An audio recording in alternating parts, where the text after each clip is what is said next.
on that game. Gambit pulled out a big victory.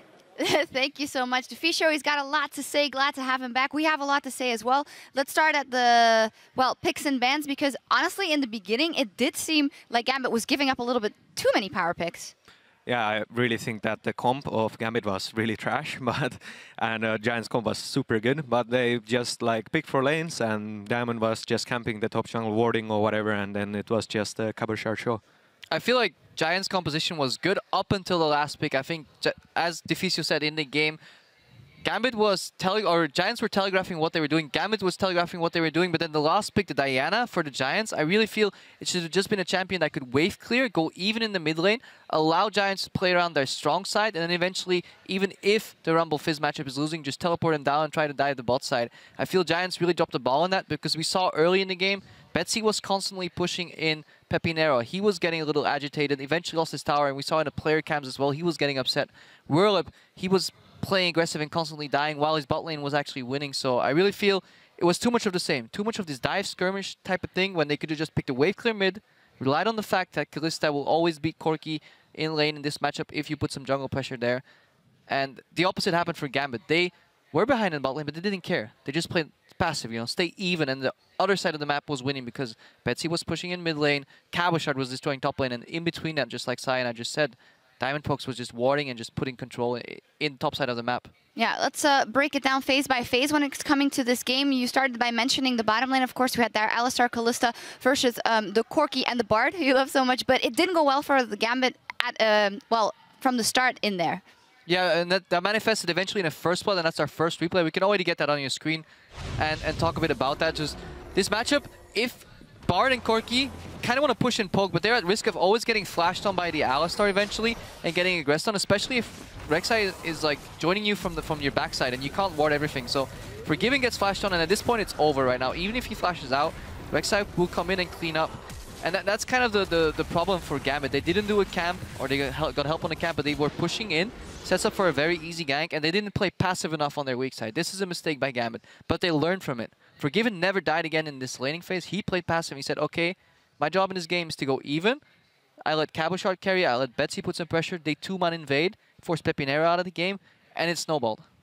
Yeah, and Diamond as well, just like probably 30 seconds before that, he saw Rek'Sai on the blue. He stopped him from doing the blue, putting pressure. Like, that's a really good move, because then you see where the jungler is. He even warded the blue, so it's pretty obvious Rek'Sai is going to go like bot side, and they still died. So yeah, that was a tiny mistake from Gambit, but they adapted. I feel like Giants were constantly making the same mistake over and over again. Yeah, one of those mistakes that got made over and over again was in the top lane. Didn't opt to go for the lane swap. They had to rumble. First time there's this split going on there for Whirlup versus Fizz. And on average, Whirlup is up 15 CS by 10 minutes. He has not been behind in CS at 10 minutes in this split, but he was down 30 at 10 minutes versus Cabochard's Fizz, who, as said, got a little bit of help, or a lot, by both his mid laner and his jungle. But it seems like, why do you keep giving that up and allowing that game to snowball out of control for the enemy top laner?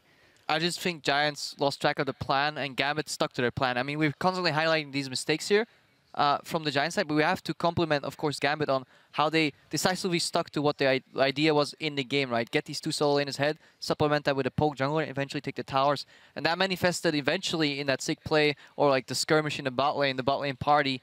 And that's the second replay. We can get that on your screen as well right now.